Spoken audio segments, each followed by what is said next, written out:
โอ้ตอนนี้ปวดหัวแล้ว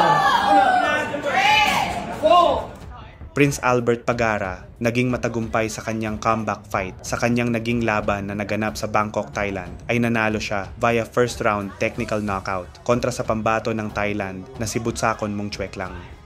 ฝั่งขวาเลยผมตอนนี้เปิดประกาศบล็อกเลยครับผู้สร้างลำตัวโอ้โหโดนลำตัวแล้วมีสะดุ้งครับนี่ซ้ายคอยยัดกระแทกไว้